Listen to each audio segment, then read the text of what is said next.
welcome back to PPCM's Painful Truth. Today's guest, Kasey Andrus.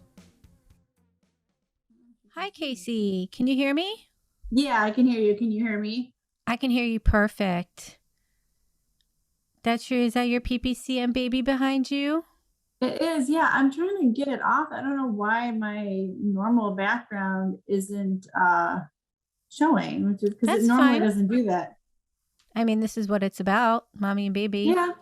Yeah. This is my work computer, so it was just easier to log in here because I use Zoom every day for work. But normally it's like my office behind me. I don't know why it's choosing. Can I see her? Can I see her? Yeah. Let me get. Oh. She's not that little anymore. Well, they grow fast. That's for sure. Well, Kasey, thank you so much today for your time and educating us on your wounds of wisdom through your PPCM journey and how you came across being diagnosed with peripartum cardiomyopathy. How old were you when you were first diagnosed? I was 37. And at what point? Wait, no, I was, how old was I? 2019. So it was I was 36. Whew, I can't count. I was 36. I lost about 2 years of my life. So I always say I'm 2 years younger because I lost it from PPCM. So I just wanted to reference, just because this is a young, healthy woman disease, because it's an induced complication, but all very preventable. So at what point during your pregnancy did you feel like, I'm not feeling well, this is not right? And when did you start to self-advocate? At what point through your pregnancy did this start occurring? Ironically, we actually had no idea. I had no symptoms. Mine actually didn't occur until 2 months postpartum, and still zero warning signs, because even the fatigue I would have had, from being a new mom, wasn't anything outside the normal. In fact, it was kind of the opposite. I had probably a little more energy than the average mom. I was doing well. So the fact that I went into sudden cardiac arrest with no warning was a complete shock to, everybody. Which is why we are talking today, because that's so important. I've heard this a few times in the interviews, that they had a lovely pregnancy and then all of a sudden they had like cardiac arrest and now they need a new heart. And it's because early diagnosis does not exist in gynecology in the United States of America. So what we have to rely on is cardiology for the BNP, but young women, when we're pregnant, we don't go to a cardiologist, we go to a gynecologist. So the fact that gynecology does not have a diagnosis, which should be the SFLT1 and the PIG, which is the cardiotoxic fluid mixed with the placental growth factor, it would educate the gynecologist or get an EKG. So who was the person who actually diagnosed you of peripartum cardiomyopathy, and what point of your birth, or how old was your baby? She was just over 2 months old, and it was the doctors in the hospital, because I had gone into cardiac arrest. My husband knew CPR, thankfully, and saved my life. And then I spent almost 2 weeks in the hospital and had an ICD put in. And so they told me there. Well, this hits home for me. I think our husbands should definitely talk. Your husband knew CPR. My husband knew CPR. He saved my life as well. Our husbands are definitely our heroes. And for me, I was lying in bed with the baby when he had to pull me onto the floor and give me CPR. Where were you when, where your husband, I see him behind there. Yeah. Where were you when he had to give you CPR? I was actually sitting on our couch breastfeeding our daughter. So rolled out of my arms, saying, God, it wasn't a small, it was a short fall, and we had carpet, and we did have a table there, but she didn't hit herself or anything, so she was okay. So you were breastfeeding, and then all of a sudden you just had cardiac arrest? Yeah, I don't know if I truly remember calling out for him, but I really do. I just remember saying his name, and then everything went dark, and then from there I don't really remember a ton, just because they put me in a coma, and it was about 2.5 days that I was in it, and then even once I came out, even the first couple of days, even though I know I felt normal, I look back and I'm like, I said things that were just like out of my character, because my brain, I think, was still processing everything. And I was getting a lot of things confused. So yeah, definitely. Yeah, so you were I was also in a hyperthermia coma. What kind of coma were you in? Isn't that what they? No, hypothermic. Oh yeah, hypothermic. Hyperthermic? Was Yeah, I on the hyperthermic? I would think so. It's the same. Yeah. Right? Yeah, probably just a different way of saying it. I think I'm saying it wrong. Yeah, But he's he's saying, yeah, that's what I was in that for about 12 days. Was I? No, that was 3 days. You were overall there in the hospital for 2 weeks. Okay. So I was in that for 3 days is what he's saying. How long were you in the coma? About 2.5, and then I was in the hospital 11 days. I was released on Christmas Day, had my ICD put in on Christmas Eve. That's like me. I had my defibrillator implanted, although I had my cardiac arrest death on November 25th, Thanksgiving. So yeah, it's already hard enough, and then it had to be around the holidays, and Christmas absolutely. is like my favorite holiday, and it was so exciting to have Christmas with our newborn, and then that happened, and then 2020 we go into a pandemic, and like Christmas has not been normal in 3 years. I'm hoping I'd have to this say year for is the me, year. yeah, exactly. I've been saying that for me. It's November, December. It's really hard. Yeah. Which we have to be careful, because that's the time that we have to give ourselves the most self-love. Relapse has memory. Our heart has memory. When women relapse, it's because it's usually around the time that they did have cardiac, because it's a relapse memory, as well as possibly the day that we gave birth, depending between that time. So at that time, you're more kind to yourself. Be your own best friend so you don't relapse, things like that. How long after? Mine was 3 months after giving birth. What was yours? It was 2 months. She was born October 9th, and my cardiac arrest happened December 14th.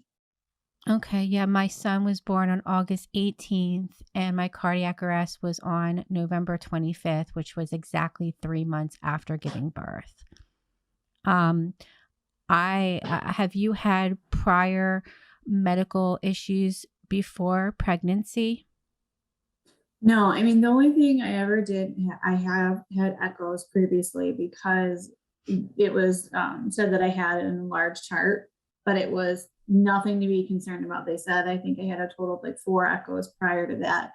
And every time it was like, okay, it's normal enough. Like, we're not concerned. And I never had, super excruciating chest pain or anything to where it needed to be related to that.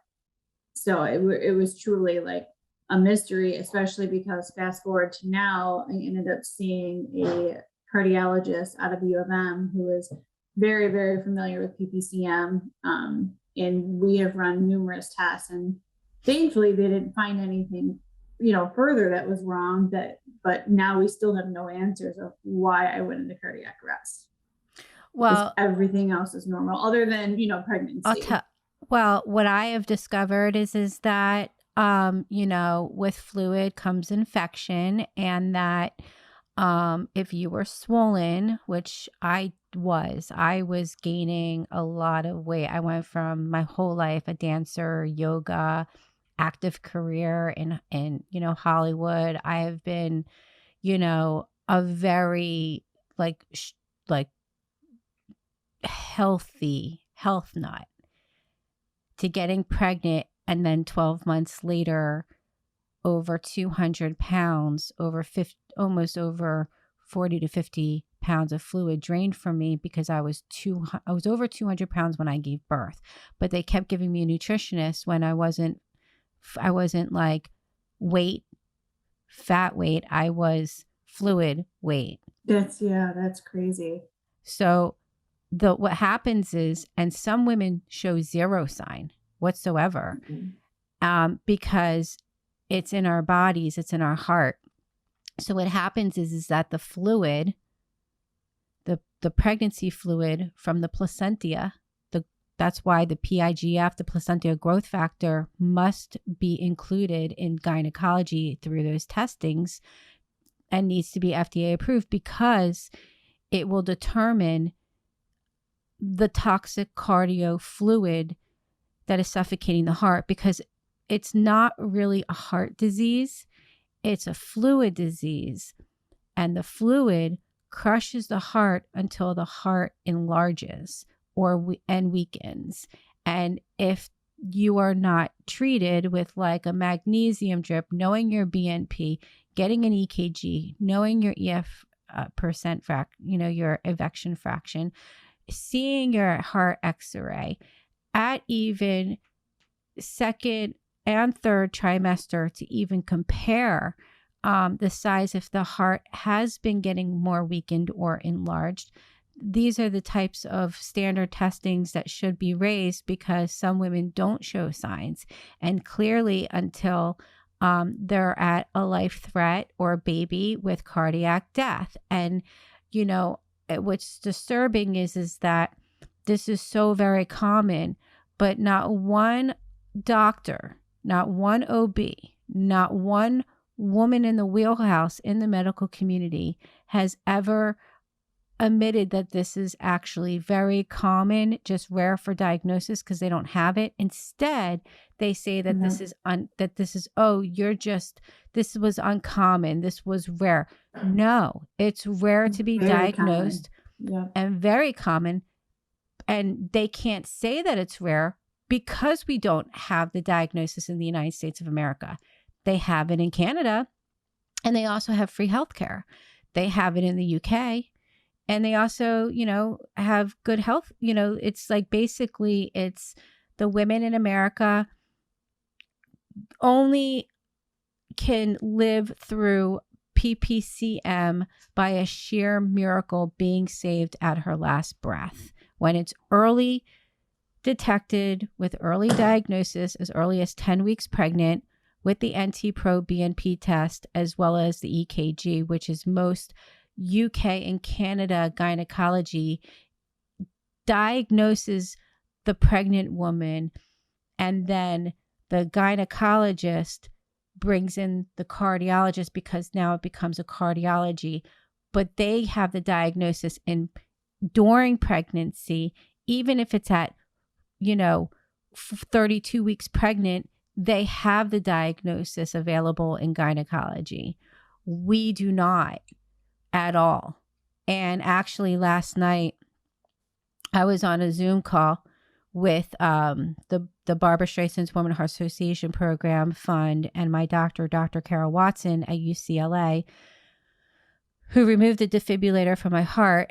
And, she's supportive of this disease, but it's not talked enough about. They talked about all women heart failures and everything, and Barbara Streisand spoke, and they mentioned pregnancy-induced heart failure, but they never mentioned PPCM, peripartum cardiomyopathy.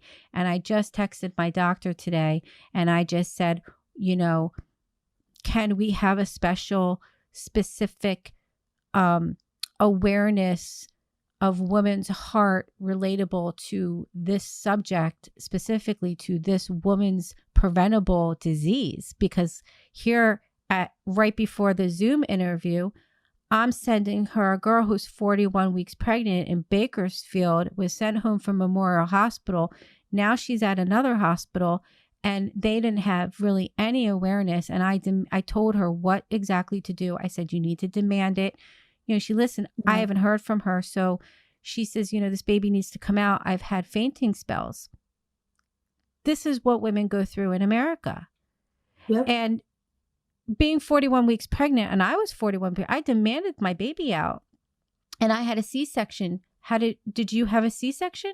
I did. She was breech. So she was breech. So we scheduled a C-section, but then my water broke 2 weeks early to the day. So she came early, but then since she was still breech, we just did the C-section, and I wasn't in labor. That happened with me. Yeah. So he was breached. I had a picture perfect pregnancy in delivery. My delivery was amazing. I barely had any contractions. The few that I did, they weren't bad at all.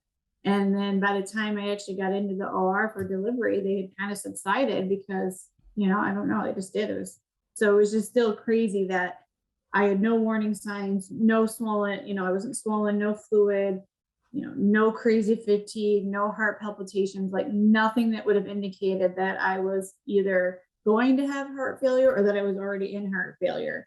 And that's common. That's also, yeah. So, and that's also so very common. And that is why the standards for mandatory testings need to be updated. Yep. It is medically proven that no woman should ever suffer and die unless she's never diagnosed, so therefore never treated. And that's exactly, you're in my situation are, I think, the most similar out of anybody that I've interviewed. And I've interviewed already over 200 women around the world. And, I was swollen though. I did have every symptom under the sun. And the hospital where I gave birth should have 100%. I was deteriorating and suffocating and blowing up right before their eyes. And they sent me home saying that I was not ill on my discharge. 7 days later, I had a cardiac arrest. Now with fluid comes infection. So when we're having a baby, which is major surgery, whether you have it vaginally or C-section, I think what happened is the infection, it marinated for 2 months like mine marinated for 3. Did you also have a fever with the sweats and all the whole shebang? Mm-mm. No? No, we thought especially because my daughter was born in October and this happened in December and we went right through cold and flu season. I didn't even have that to have been, the missed, opportunity of recognizing that something was wrong. I wasn't even sick during that period. So there was literally nothing that would have even remotely indicated that, some kind of infection or any kind of, heart failure was happening. And the reason why, and same with me, the reason why we're not brain dead and we're able to talk and articulate this is because our husbands stored enough oxygen in our brains. Is that what they said? Well, for our situation, it was just one of those things where, when people first said this to me, it comes in waves where they say, well, it just wasn't your time. And it makes me cry sometimes, where I'm just holy crap. And so for us, we live in a subdivision that is right down the road from a fire station, literally less than a mile. Well, maybe a mile. But that night, it could have been any number of things. My husband couldn't have been home. It happened around 6:14, right? 6:14, I think it was. So he could have been out getting dinner for us. So by the time he got back, it would have been too late. But the fact that he was home, so that in itself was why I'm still here. But even if that is the only reason why you're still here. Because he was the one that saved you, just like my husband did. Right. And he called 911. There was actually a cop in our subdivision who knows CPR. And he said that he goes, I don't normally respond to calls like this because it's not domestic violence or it's not a cop call. But he goes, 2 things. I heard young female, newborn in the house, not breathing. And so he's like, I turned around because I knew I could help. And he did. He held my daughter while my husband was taking care of me. And then, like I said, we're so close to a fire station. So somebody would have been here within the right amount of time. But that doesn't change the fact that he's the one that administered CPR. He's the one that literally saved my life. And we didn't even know that was going to happen. Exactly. Same. I think I mean, yeah. Like you said, women are so dismissed with this. And a friend of mine, she's in our PPCM group. They dismissed her every single time in the hospital because she said something was wrong. And they're like, oh, you're postpartum. Oh, it's every day. Oh, you're trying to breastfeed. And they were about to discharge her. And she was like, no, something is wrong. And she was right. If she would have gone home just like you did, she probably would have gone into cardiac arrest unless she had, gone back and persevered before something happened. But she was right. She was in heart failure, and she knew something was more we than all just do. postpartum. Well, we all know. When my husband, we were in Arizona because we were at a Thanksgiving dinner, and I was with my mother-in-law's family, and they all went to go see Christmas lights, and I was really tired. I had every symptom, and I was sleeping, and John just felt like, I said to him, I said, I don't remember the drive. I don't remember what I ate. I don't remember who I met. And he was like, because you slept the whole time and you didn't eat. And I'm like, oh, okay, well, that would make sense. But when he gave me CPR and had to pull me off the bed, the paramedics came and they called my time of death. And I was pronounced, my heart stopped over 30 minutes. And then, I don't know how, like, they got some sort of response from me, and then I went to the hospital, and then it happened again in front of the doctors where they watched my heart stop again, and then and so my husband, my mother-in-law's his mother. She's a nurse as his whole life. So he was raised in basically the hospital. So he was very educated on CPR as well. And, my cardiologist, Dr. Carol Watson at UCLA, she said, the only reason why I'm here is because, he saved my life. He took care of the baby. I couldn't breastfeed. I was in the coma, Yeah. As you know. So there are women every day that is dismissed. Even last night, these women are being sent home from multiple hospitals. They have to sit there. There's not a bed. They have to wait for, monitors to be available. They're not giving the right tests because they don't know what to test because they're not educated and trained on PPCM. We're educating them and they're like, what's that? And we're like, well, we're coming to you as 911 in an emergency. When you have an emergency, you go to the ER. But the ER is sending the women home and discharging them as not ill.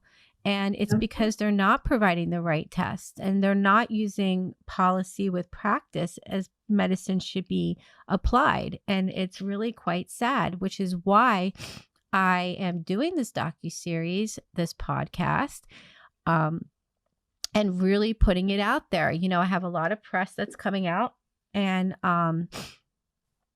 I think that for the first time there might be justice for our children's children. Hopefully, if women can, I have women all over the world that are talking about this, and these interviews are very important. This one in particular, every time you have something to say, it's so my experience as well, the breech, the C-section, the only thing that's the cardiac arrest, the coma, the only thing that's different is that, and the timing, is that I had every symptom under the sun and felt death to the point where I was writing my mom, who actually died of walking pneumonia 4 months after my heart procedure, because, you know, she was my best friend, and sickness kills, you know, when you're watching your daughter, you know, die. So this disease took my whole family down because and then my dad died 18 months later, but it's meant that they're together. They were in love since they were like teenagers. So, but I said, if I live through this, you know, because I'm not meant to die, I'm meant to live by a sheer miracle. I've had 4 times of death called to this awful disease, and different times. And every time I'm educating hospitals to try to save another girl who's young, and they're giving them drug testing. They're asking them if they, you know, have they've used. And a lot of them are insulted. And this is common in El Paso, Texas. This is common in Bakersfield. This is common. Why are you giving pregnant women blood tests? Not the right blood tests, but you're giving them drug tests. They're having a baby. They're not on drugs. They're not well. They're sick because they have fluid crushing their heart, and that fluid is causing an infection. And the most important test that we must know I have to get it done this week, every 6 months, you know, is the BNP test, because we all have cancer cells in our body, and with heart failure comes cancer. And that fluid, if you were to research, does the BNP test determine cancer cells? It does. It determines the elevated levels, which they are able to find, which from the trauma that I experienced, I'm also a cancer survivor. But I would have never have known unless I kept getting my BNP test and getting checkups from my gynecologist. And they just put 2 and 2 together. So it's something that we, you know, when we're diagnosed with this disease, we can fully recover and live a very long, beautiful life. But our mental health is in jeopardy from this disease. So I believe in mental health, and I believe in medicine. I believe in non-addictive medicine. And I believe in talking about this and hoping that this movement, not just in America, but globally, becomes educated and justice. Like you said, it's just simple testing up front, knowing how easy, whether it's common or not, which we obviously know that it is. It's just like miscarriage. It's just not talked about enough. But it happens enough that it should be, you know, checked so it can be prevented. There's so many ways to either prevent or at least, you know, be ahead of what's gonna happen with this disease. And that's like the biggest thing is, and like you said, it's our American healthcare system. It's terrible when it comes to women. And I don't know why last night I was so excited, and I love my doctor. I love Dr. Carol Watson. I think she's just an amazing, fabulous, caring cardiologist that advocates for women and women's heart. And I was really excited. And Barbara Streisand, and I have this like bond with my mom and Barbara Streisand, my dad. There's like so many like connections. And so I feel connected. And I was on the Zoom call, and they mentioned pregnancy-induced heart failure, but they never said PPCM and peripartum cardiomyopathy. They never said the name. And I asked my doctor, why wasn't this mentioned? You know, like, why wasn't the reason why nobody's ever heard of it is because it's not mentioned. Yeah. And I haven't got a response back, but she said she'd be available to talk to the woman who's 41 weeks pregnant in hopes that, you know, her baby's delivered and her heart is okay.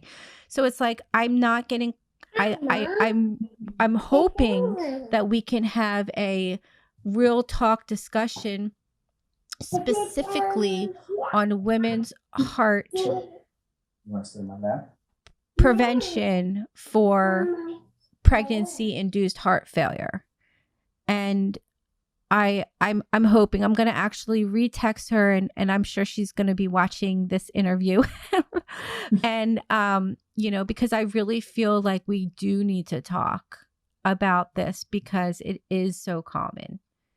And I, on every level, know how you feel. Like, I'm 5 years out, so I have evolved. It took me a lot of grieving. It took medication. How are you sleeping at night? Well, I've always struggled with sleep in the sense of, because my mind is just constantly going. So unless I have like exhausted myself, then sleep can not exist sometimes. But I'm a little over 2 years out. I'm considered fully recovered. I'm off medication. So for the most part, I'm doing okay. The last couple of months have been a little tough just because we finished up all of my testing at U of M, to see where my heart function is at with stress tests and some other things, and to see if I could get cleared to have another baby. And I did get cleared, and then I got pregnant, and then I had a miscarriage, and we found out 3 days before Christmas. So it was like this vicious cycle of trauma all over again, because we had a miscarriage before her, and then we had her, and she was, our miracle child. And then this happened, the cardiac arrest happened. And then it was like we were finally just getting in a good rhythm where we felt, optimistic, and I was considered recovered. And then another miscarriage. So the last couple months have been tough. Hard. But, yeah. I have I've had to accept that I was the person. I was a teacher. I love children. I love, I wanted to have at least 3. And, I had to accept the language of letting go. And there is a full language, because acceptance is what helped me move on from this fact. I made the decision to not have children anymore because I have one beautiful little boy, and he loves me so much, and I love him more than anything in the world, and I want to give him all my love. And I tell him every day, I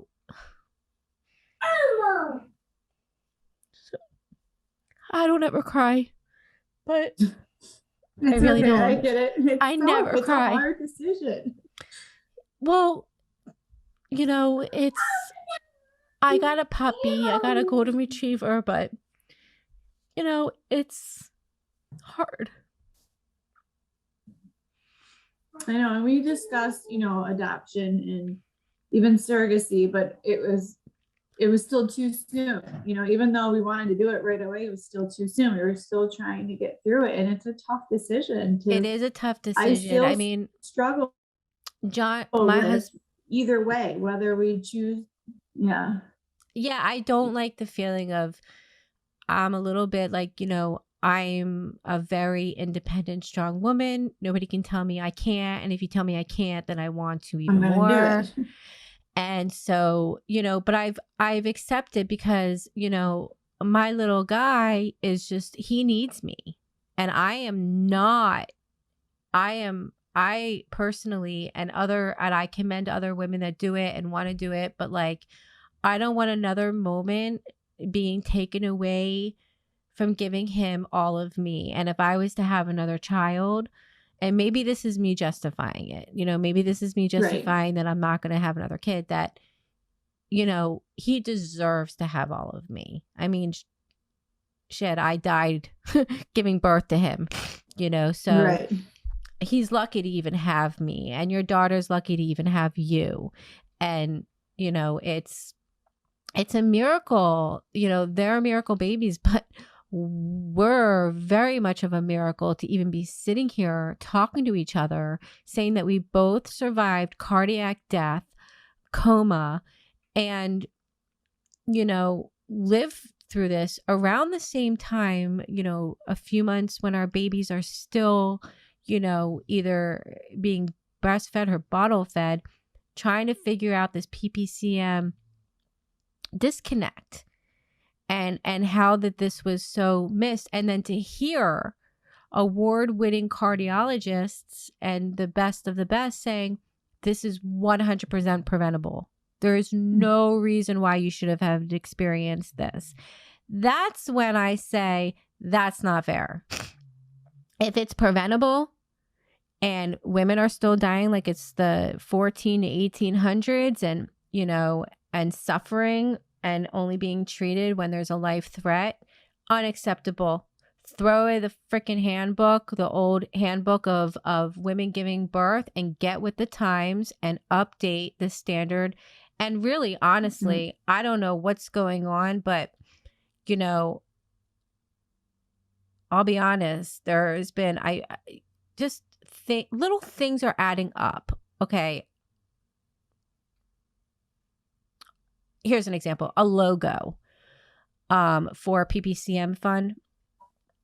I have it as you can add it as a frame on your profile because it's wear red. And I literally have I counted 38 women that said they wanted to use PPCM Fund as their logo for their face for February 4th, which is on Friday. And so Facebook enabled all PPCM logos, not just mine, all of them. There are two press that, one press that took down the article for promoting this because it was reported. Now, we don't know who reported. We're going to find out. U.S. Times could have been the one, Kimlet James at U.S. Times. She really did butcher our disease. She kind of turned it into a bloody horror flick, 80s horror flick. And I was telling her, there's no blood in women who survive maternal mortality. It's heart suffocation. There's no blood. And I said, you really took the time to change a beautiful, our image to this documentary, and you took the time to make it a bloody vampire 80s horror flick without even, taking the time to research it, that it's not bloody. So this is what, I don't know if you can see, but this is what, this is what, I think you posted a link of that, right? Yeah, this is what this is what it is. Okay, this is U.S. Times. This is Kimlet James, who probably is, she's a woman, so I don't know why she's doing this. But this is what she did. Wait, I'll show you.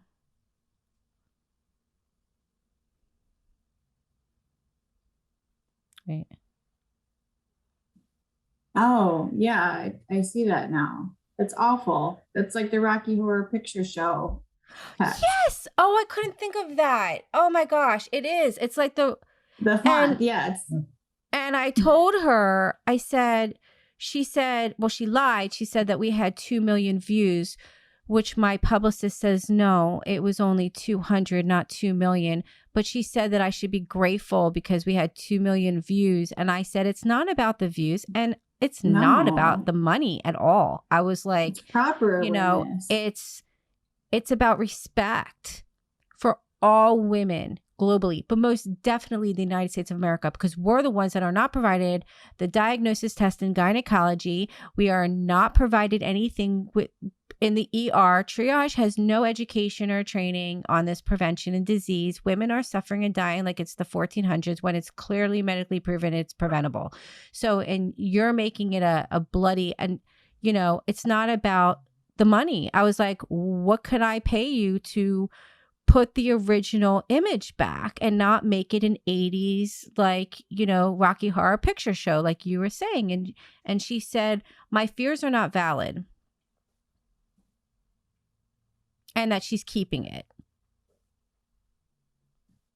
You gotta love journalists. I mean, I don't know why she would have changed it anyways. It's ridiculous.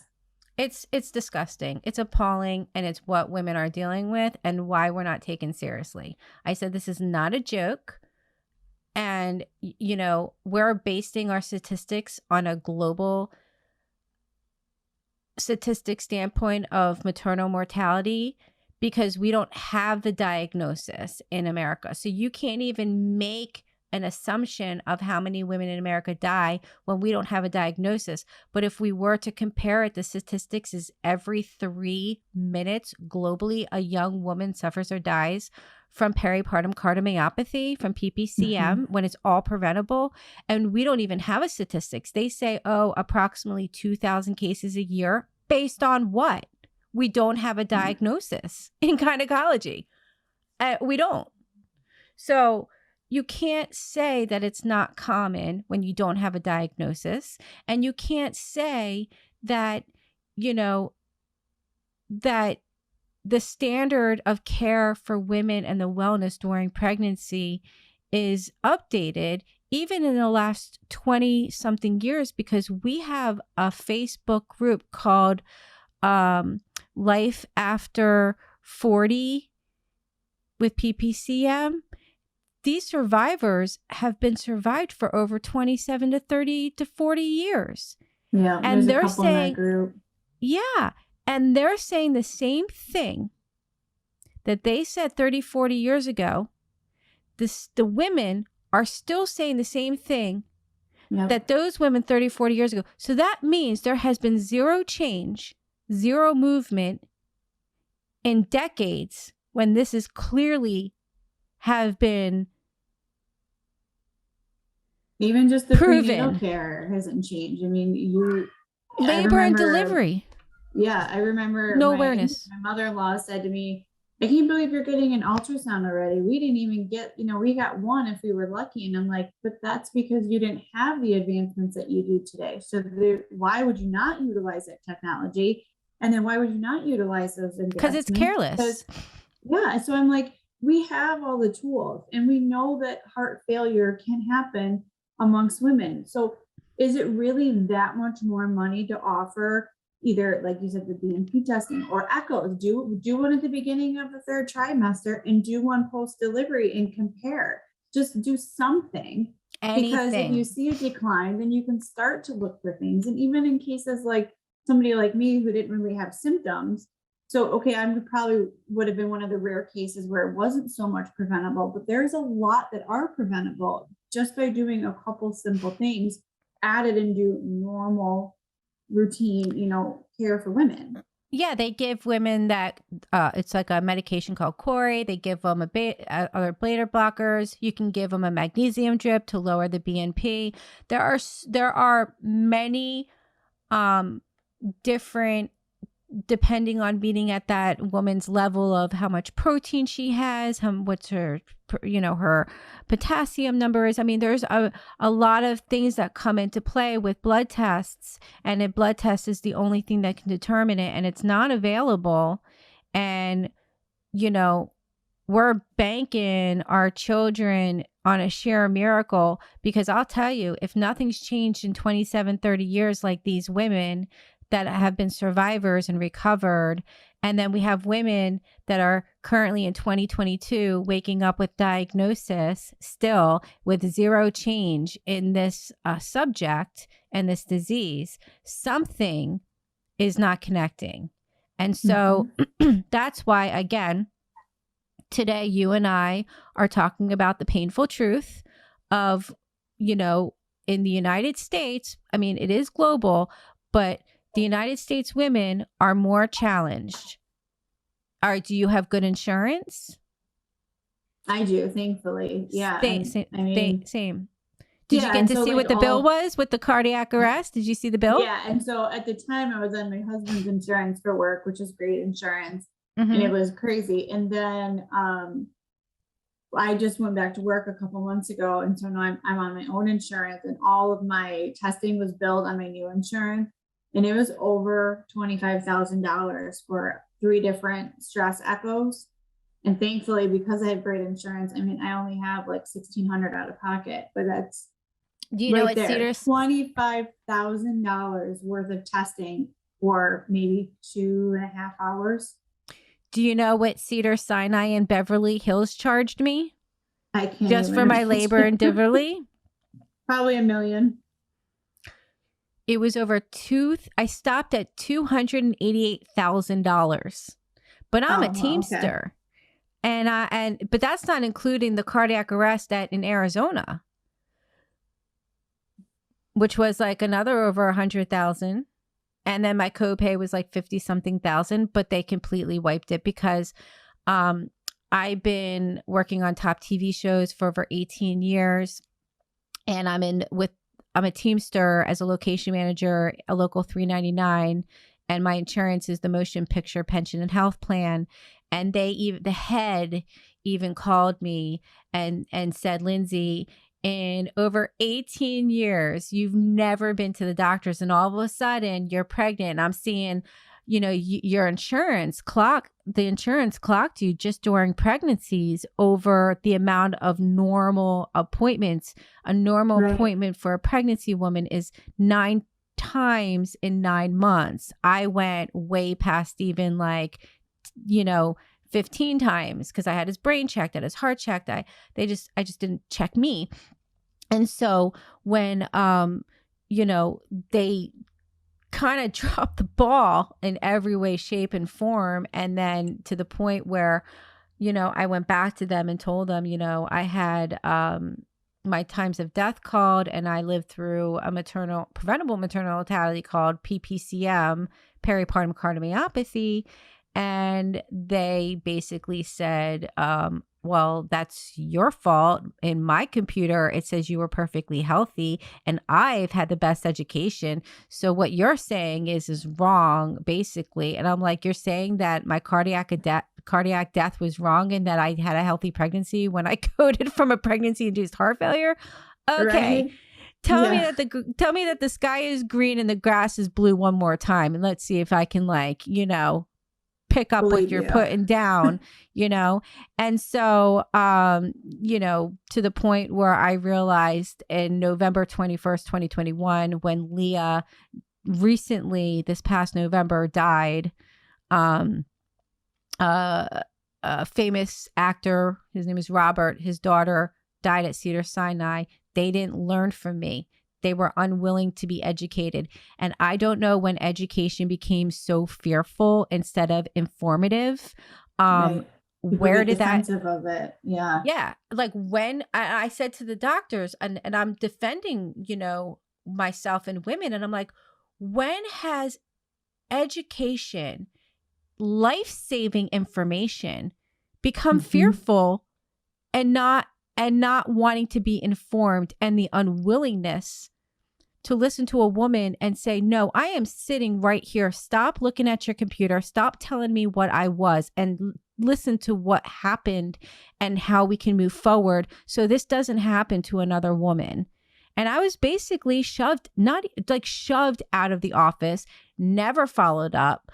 The disrespect was beyond appalling, to the point where women are still dying at that hospital after giving childbirth. On November 23rd, 2021, U.S. Healthcare Journal posted my documentary series. I made sure that it went out immediately, and I'll even show you. I'll message you when I get off that my that press release. And tomorrow will be U.S. Woman Magazine, and they'll post in every other day in February, there will be a new press. So, whatever this U.S. Times is trying to do, a new one will come out, a new one will come out, a new one will come out, and we'll end up getting that blue check on Instagram. And then we won't get celebrities to charge us $8,000 for a story, $5,000 for a whatever, and $125,000 for an interview. They'll actually come to me and want to do it for free, because once you have the blue check and you're considered a media influencer, things kind of turn around and then I believe that we will finally be, taken seriously as women. This is a woman medical glitch. Women have been giving birth since the beginning of time. It's 2022. For me, all vanity and ego goes out the window. I've turned down already a few TV shows that I could be working on and having my life back. But this changed me. And I said, no, I'm not working on any more TV shows until there is some change. And I will use all my resources and I will start this series and prove and demand women to get properly cared and treated for the wellness of themselves, for our husbands, so they don't have to sit there and watch us suffer and wondering if we're going to stay dead or wake up, or if they're going to have to raise this baby on their own, and all those things that go along with it. My husband still today, he by accident, recorded it while he was giving me CPR, and the panic in his voice and watching me suffer I watched myself die.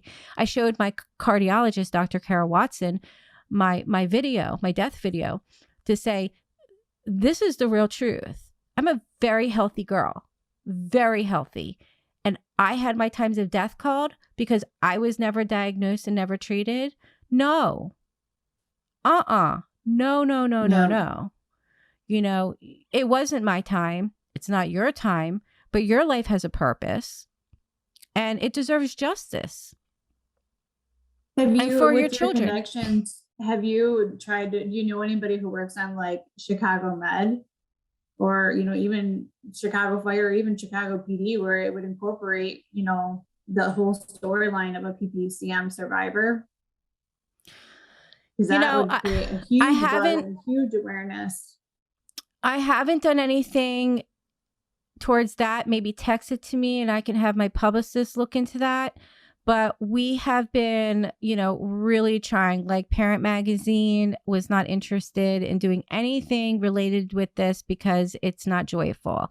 We come across a lot of barriers where people, because it's not happy go lucky, and which is why we can't get a celebrity. I mean, even ones that suffer like Jessica Simpson. I mean, look at her feet when she was pregnant on Instagram. I mean, it was awful. Look at Kim Kardashian, look at Serena Williams, look at Beyonce, look at all these women that have so much hero voice power and not utilizing it properly. Instead, they want to make a record and $1 billion. But you know what?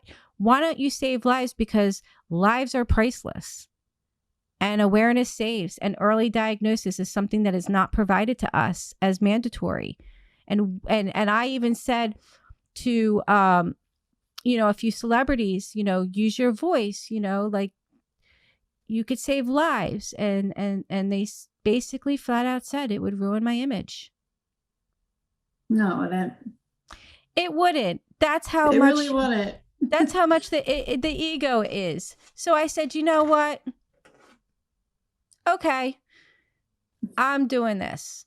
I mean, I went on Kevin Hart's TV series, What the Fit. I did all the locations. I love my location manager. I've been working with him for over, 18 years. He grandfathered me into the union. And I did things that were unprofessional that I would never do. Like I handed every single person a key ring and a bracelet that said PPCM Fund. Kevin Hart's wife was pregnant at the time. There is a African-American mutation, and there's also a blood test specifically for Black African women. And he was not really interested. His bouncer was and his security guy was, but nothing ever came about it. And it's like, okay, well, you could seriously change,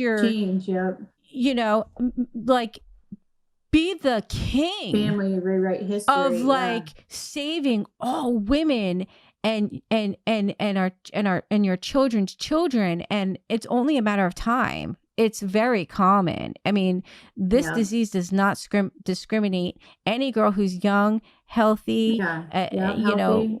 or anybody, but you know, African American women do have a higher death rate, and they have a very specific blood test. And wouldn't they want to know? Wouldn't they care? Yeah, we did. I mean, like you said, there's one specific for African American women, but we did the one for just the PPCM gene, just to rule out, because I have a daughter. But they have a specific, yeah. Yeah, that's what I'm saying. Yeah, they know they have theirs, but we still did it for us too, just because, again, we wanted to know if I was a carrier and I had it, you know, then that right there would stop us from trying again. And then it would help us, you know, look out for her as she grew older. So yeah, it boggles my mind that somebody who has such an opportunity to, you know, make such a big impact is so dismissive of it.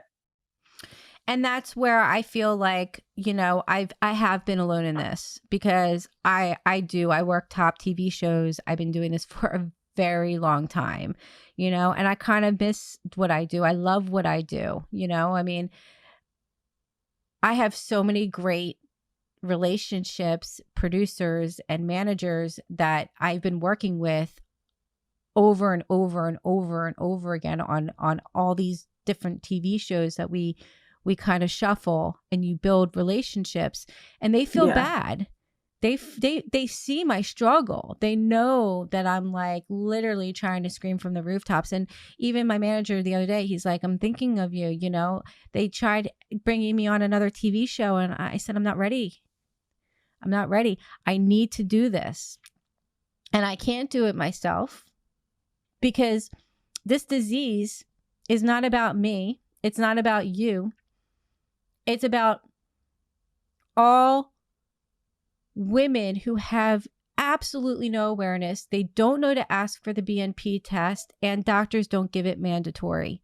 It's about our sisterhood, our womanhood, and for our children's children and our children. And like, there better be change within the decade. That's all I'm saying after this. Like, if this isn't proof, then I don't know what could possibly be proof. I mean, this is real talk here. I mean, I'm not even fronting on this one, because this hit home for me. Some interviews, I always bring up my story because I need to relate with the other person. But you know, your husband is what. And I mean, yeah, you and I, we had cardiac, not just cardiac arrest, but we had cardiac death because we were in the coma. But our husbands have more in common than I think you and I, because I think it's a different experience when you are saving another life that's the mother of your child, and you have all of these fears and things going on. That, I mean, I know you didn't know what was going on, truthfully, you know. And I know that you know, John, my husband, he would talk to your husband if he made an interview scheduled appointment, and them two with me, not even I won't even be in the house. I'll leave it between them two, because it's heartbreaking, you know, and I don't want to be a distraction between two men that literally were the heroes of our lives. And we can include that in a continuation to this, like right after, and just air it right after, because these series we're not even really editing, you know. If something happens, oh well, you know, this is just right, what it is. What it is. And if people listen, great. And if people don't, okay, well, you know, can't save them all, you know, lead a horse to water, but can't make them drink it. So I think that the two men could really possibly have more impact. Well, it's just a different perspective too. It's a totally different perspective. Would he be willing? Would your husband want to talk to It would, and set yeah. up I could do a that. Yeah, he private? said he would do that. And, and he's, like you said, your husband was around, his mom that was a nurse. My husband's a pharmacist. So that's why he knew CPR. It's just pure, Luck. serendipity or what was meant to be that he, had a career that, required him to know CPR and that he was actually up to date on it as well. Yes, It was same with just, him. yeah. Lucky. We were like, sliding doors. You can be with any man, and you chose him. I chose my husband, and it's like I think back like, wow, like if I was with anybody else, I know I would not be here. No, that's what my mom always says. She's like, there's a reason you married him. That was why. I mean, obviously for more reasons, but that was a big one. Yeah, absolutely. And I, it's not our fault, but there is definitely, natural, like, oh, I'm so sorry, like I wasn't like this, like, cause I am a strong woman, but like, I should have had the perfect pregnancy, like giving birth on my dance floor at my gym, or, this Right. shouldn't have happened. I'm a healthy girl.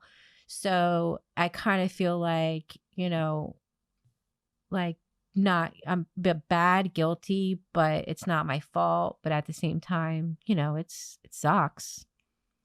Mm-hmm. Couldn't be the perfect, like, pregnant experience when I'm a very healthy girl like you, it's just, Yeah, it's I mean, not, I it's not didn't fair. have any other health issues that would have even remotely contributed Yeah. to it. So, and I nothing never had in my family. So it just didn't make sense. Because it doesn't make sense. And it doesn't make sense that it's preventable. And it doesn't make sense why we don't have the diagnosis. And it doesn't make, none of it makes sense, which is why this is so important to make sense of this. The thing that makes sense to me is that all of us who have experienced this disease, we all have the same words, experience, reactions, all of the above. And that is the most common. What should be common is that a doctor has heard of this, and I've yet to find one where I'm not educating. I mean, that's how it was with my cardiologist that I don't see anymore because he just didn't want to hear it. It was, okay, well, here's your meds. We'll keep you on your meds and I'll see you every year. No, that wasn't good enough for me because A, I wanted answers. And B, clearly you had no interest in understanding that this wasn't normal. It's not even like you knew why this happened. So why would you not want to know? You're a doctor. You should want to know. Last night, as I'm trying to admit a woman 41 weeks pregnant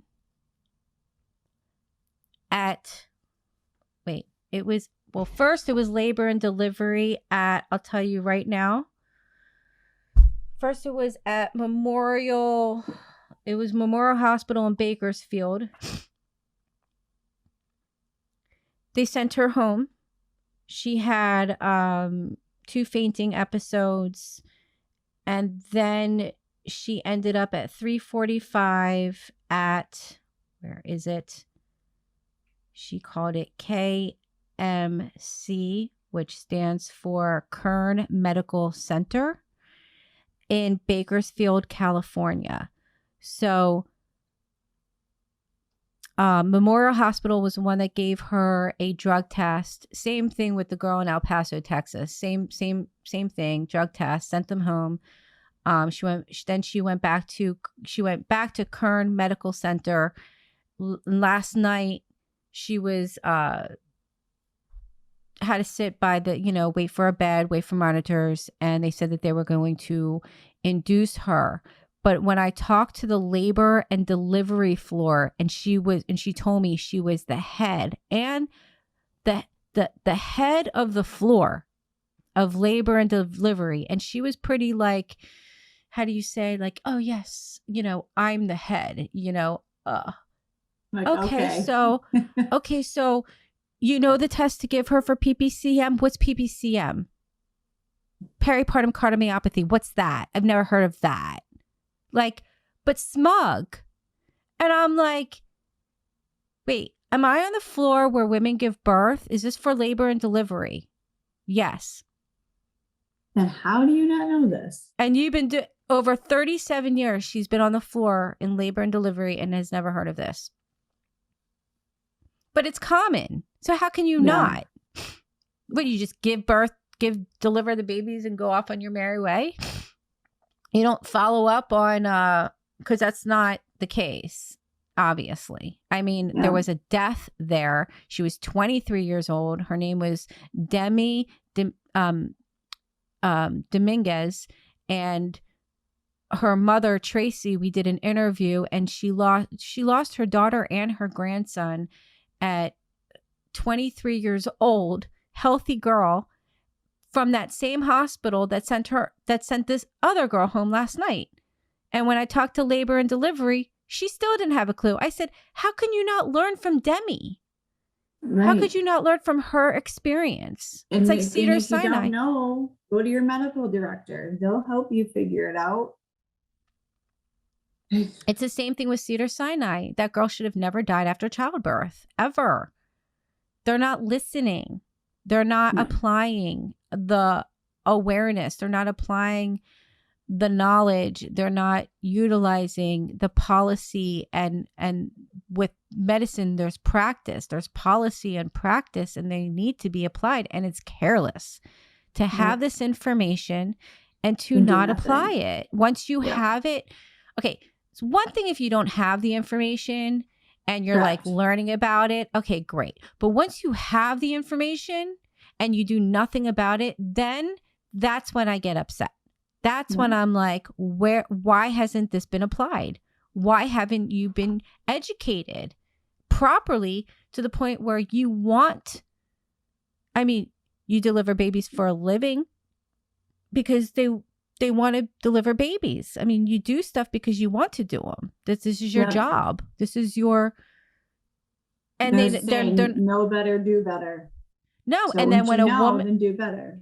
Right. And when a woman is diagnosed with this disease, whether it's a birth keeper, a doula, and I do have women that are like, I can't say the name, I'll get sued. I can't say the name. She'll be like, she'll harass me. And like, a woman should not feel like she can't talk about, it's not slander. It's who she went to during pregnancy. And she feels like, I am going to be harassed, so I can't mention the name. And one time she did, and she's like, can you remove the name because she's threatening me? I mean, what birth worker, birth keeper,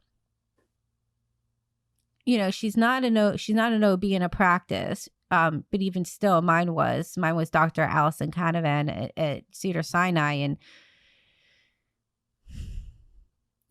it's not slander to say this was my doctor that I went to and I put my life and my baby's life in that person's hands. It's not like I'm slandering. This was my reality. And so women are afraid to say anything.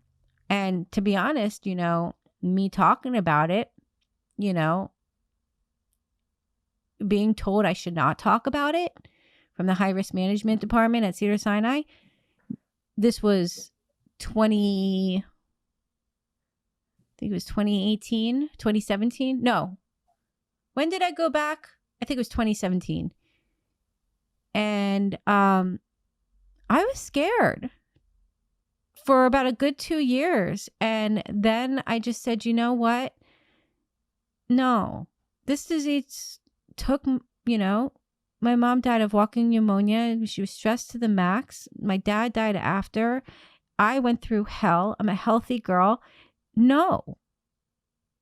And same with you. You had no prior problems.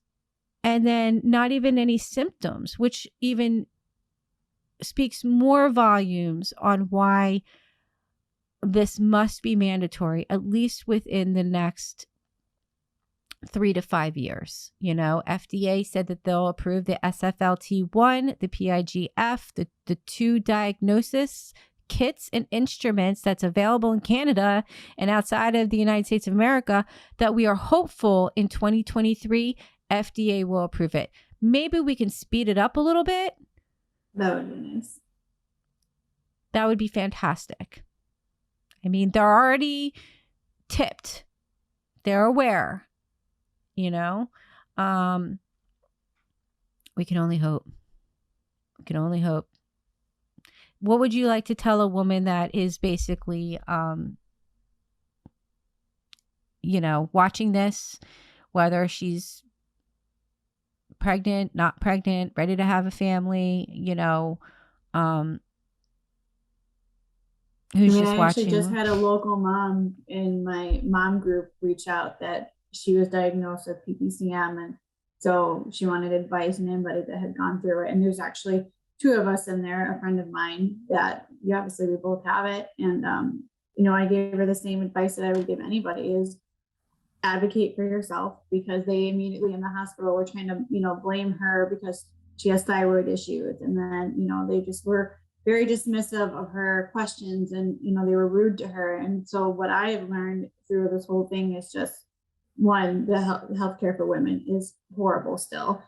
And I was constantly dismissed when I had questions, and it was completely shut down when I wanted to try and educate some cardiologists who knew of PPCM, but didn't really have a strong, background with it. So then, well, your Google research doesn't help. No, this is not Google research. This is from Dr. Fett, who is a cardiologist, world renowned, is doing way more than you're doing for PPCM. So it just became very frustrating that there's doctors out there that are still so dismissive to the actual education, not, Google searches. So I always tell women, just advocate for yourself and don't give up, because our instincts, are we wrong? Yes. But our instincts are almost normally in tune and right. And I'd rather be wrong about feeling something is wrong than be right and not have the opportunity to talk about it. Because let's say I did have symptoms. There's probably a good chance I would have been dismissed at it. Oh, it's just postpartum, or, you're just an exhausted mom. But if I would have felt strong enough to fight for it, then I would have. And if somebody does have symptoms, then I would definitely encourage them to, fight for what you believe in. And I would much rather be wrong than absolutely. Right. It's unanimous, whether you're a woman from Scotland, Canada, England, Australia, all over the United States of America. On everybody that I have interviewed, we all say the same thing on the last note, which is self-advocacy. Yes, we always consult our intuition first. We know our bodies best, but women should not have to self-advocate because the medical community does not have an early diagnosis available in gynecology in 2022.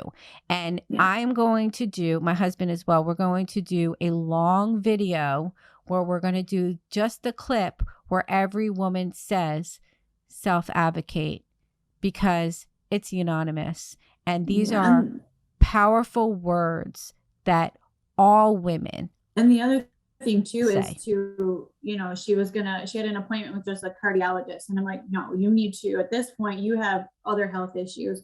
You need somebody who is well-versed in PPCM, so don't mess around with just any cardiologist, because I've done that. I saw the cardiologist assigned from my hospital stay. He was awful.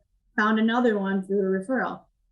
He was okay, but he was still very dismissive of any questions I had. Nope, this is your diagnosis. Here's your medicine. Have a nice day. Well, that wasn't good enough for me. And ironically, he's actually the one that gave my PCP the referral to U of M in Ann Arbor. But he still didn't want to help me make the appointment, because he was just adamant that this is my life and this is how it's going to be and nothing is going to change. And I'm like, well, that's not acceptable. So I called there myself and I made the appointment, and here I am with answers. I had genetic testing done. I had stress tests done.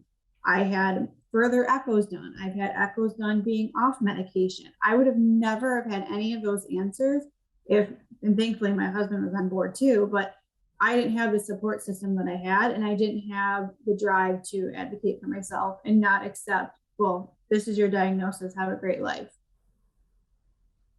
Yeah, absolutely. Very well said. Exactly. Yep. This makes sense. You make sense to me. The medical community of doing nothing does not make sense. And you and I are just one of millions of women every day that are going through this, expressing themselves, saying, I can't breathe. We have life inside of us. We're dying and no one's listening. They're giving us assumptions. It's anxiety. It's nutrition. It's this, it's that, it's that. But they're not giving us the right test to say these assumptions. They are unacceptable, beyond appalling, and there will be change. I don't know when, but I think we're at a really good start. And at least you're by trying. Showing up. I put on Facebook today. I want to hijack is what somebody told me when I went to Washington, D.C. and spoke to the senators about getting the postpartum depression bill passed through. But I was utilizing how PPCM and postpartum depression, you can't have one without the other. And I was making sure that bill went through right after my heart procedure, right after my mom passed away. My mom passed away September 4th, 2019. I was in Washington, D.C., leaving my son to go and May 7th, 8th, and 9th, 2019. And, that bill, that passed and everything, it's the start. It's a start. It was an introduction to PPCM. Nothing has come out of it for PPCM, but, with this disease, because we all feel like we have to do our own due diligence and our own advocacy to figure out what went wrong and how is this. We are doing what doctors should have already have applied, and we're figuring it out ourselves. And so on TikTok, on February 4th, just like they said, I hijacked the meeting, which I don't know how I could if it's not a PPCM bill. It was a postpartum depression bill, but somehow I was told that I hijacked the meeting. Whatever. But I like that word. And on Heart Day, Wear Red, I asked every woman, even the elderly, because the elderly needs to come through to say, hey, I've been around for 27 years on this, and look, I'm doing great, to prove that if you are diagnosed, you can have full recovery. They are the living proof. Preventable and manageable. Yeah. So at PPCM Fund Survivors on TikTok, all of them that day are, hopefully I have about approximately no less than 14, I want to say about 50 women are going to blow this up and put it on TikTok. And just in just a few days, I posted 4, and we have over 500 views and over 100 likes, which is really good for TikTok. Now, when I had cardiac arrest, it was in 2016, and I've been like, my heart surgery was February 14th, 2019. So for 18 months, I had a deadly defibrillator inside of me. It was removed. I was allergic to the components. My mother died. 18 months later, my father died. 18 months after that, COVID hit. Then, I moved. So it's like, this is my first time to say, we're starting now. What's TikTok? I mean, like, I was like, what is this? I like came out of like a hole. I'm like, there's another media. Who's the president? I was like, I just didn't know, like, because Right. I was in a coma and I just had so much going on. I kind of was like just trying to like figure out this PPCM. So I came out of this and I'm like, okay, I got to get with the times. Like, never heard of this TikTok, but I posted my first one the other day and I felt really proud about it. And now it's like, we have almost over 100,000 views. It's incredible. Like, literally with the video. So if you have a TikTok, create an image, or my son that day is going to be speaking on TikTok as a PPCM baby at 5. So he's going to be the little spokesperson on that day. But I tell everybody, if you on this one day, we have one day where we can literally, Barbara Streisand is watching, she's very much. Last night I mentioned PPCM. I know she clicked on the link and the website. I mentioned it through our Zoom. So, I mentioned also TikTok. So if we hijack and all survivors just on that day, just upload at PPCM Fund Survivors on TikTok, it will expose. It will. And I just think it's more of like, kind of like when you're at a baseball game and you're all kind of like raising your arms at the same time and it's got like that flow. You know what I'm saying? Mm-hmm. It needs to have like an endless upload flow just on that day. To hijack Heart Day, PPCM survivors will be like, oh, and people will be like, what's that? What's that? What's that? What's that? And it'll be out there. And it needs the traction. So we have one day, February 4th, this Friday, to really just show up. And that's what we need to do. So I have girls from, again, I have one from England, Canada, UK, like Georgia, Michigan. Like, I have them all over. And hopefully we'll see the change in that will also build for February 14th when the docuseries starts. And then from there, it continues and then continues into the podcast. And we'll keep doing this until we are heard, until there is real change and we are not reported, as PPCM because, they want to silence this disease. We're not going to be silenced anymore. It's not happening. Can't silence women globally. There's too much power if we come through. So no, especially with the social media platforms nowadays. Absolutely. We just need to push through it and just be consistent and, keep talking about it. Put the PCM puzzle together one woman at a time. And I think that there can be, there at some point there will be change. We just don't know when. But we'll have, I agree. To be continued. But maybe, I don't know, our PPCM babies, yours is how old? She's 2. She's 2 and 3 months, or 2 and 4 months. She'll be 2 and 4 months and 7 days. And he's just gonna under be 2.5. Okay. And mine is 5. He'll be 6 in August. So at some point when they're older, they probably maybe should meet. Yeah, no. We'll come to California. We're in Michigan. Well, you said your husband's from Michigan, right? Yep. And he knows where you are. Plymouth.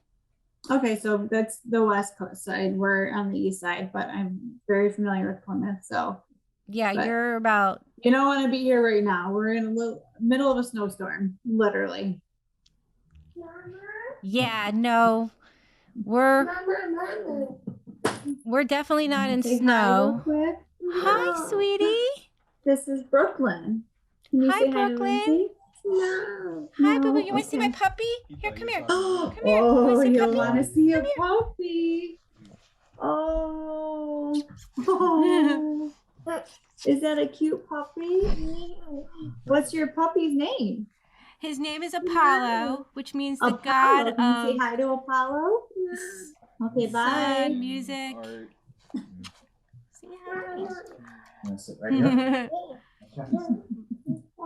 My new baby. I gotta sit more. All right, come on, puppy paws.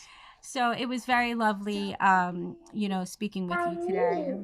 And I really appreciate your time. Who's that? No, I appreciate you doing this. Who's behind you? I was trying to get it back to just the regular background. It was driving me nuts, but it wasn't working. But well, now it's her. Back to her. Well, she's absolutely adorable, and I Thank really you. do thank you for connecting with me today. And I'm gonna message you. I think, what was I gonna message you? A few things, actually. I know I'm gonna private message you, and just show you what I was talking about, what we were talking about earlier. And Yeah, there's a couple things we need to reconnect on, so we can do that. yeah. And I look forward to our husbands talking about how they were our literally lifeline and our heroes in our PPCM story. I actually, for Father's Day last year, got him a shirt that says, it's in red, of course, father, hero, protector, husband. Oh yeah, I'll show you what I got, John. I got him a Superman shirt that says Super Dad. That's super cute. Yeah, my mom. Yeah. So yeah, maybe they should wear those shirts when they do their interview. There you go. You still have your Superman shirt? Okay. Well, thank you. It was actually really therapeutic in a sense. We cried, we laughed, we shared. I know you, and I with my whole heart, like, I just, thank you for doing this with me. And sometimes it's easy to talk about and don't cry, and then other times it's just like, the tears don't stop. Just depends. Yeah. It's like grief. Usually, it's literally like grief. It comes in waves. It's sometimes, some days are easy and some days are hard. Yeah, some days women are telling me the most saddest stories, and I'm just like, I'm keeping it together. And, it's the ones that really hit home. And like, I'm like, oh God, and it's reliving a nightmare, when it does feel so relatable, like, very much relatable. I mean, everybody's different. Every story is different. I every story through this disease is informative. It really does help put these pieces together, and which I'm doing. But when it really hits home, I just let the tears roll, because it's healthy. It's the painful truth, and this is our magic minute, regarding this subject and what we have to endure and recover from. And so it's an endless, it's like, even if our hearts heal, our mind and our mental health will always struggle with this disease. And so, it's one of these things where we just have to be aware of everything, of our body. If it's saying, ouch, like, we're the only ones that can advocate. So self-advocacy is definitely something that is crucial. It's so important. A necessity to life. Mm-hmm. So again, thank you so much. It was lovely talking with you. And I look forward to our husbands connecting. That will be very cool. Yeah, I think so too. Okay. Well, thank you so much. And thank you. Have a good night. Thank you. You too. I'll connect you. I'll connect with you shortly on private messenger. Sounds good. Awesome. All right. Bye. Thank you. Bye-bye. Thank you for joining us and listening to the PPCM Fund podcast. If you haven't already, please like and subscribe. PPCM's Painful Truth is made possible through the generous support of donors like you. Help us spread the awareness by donating at ppcmfund.com or click the link below to become a member through Ko-fi. Have a great day.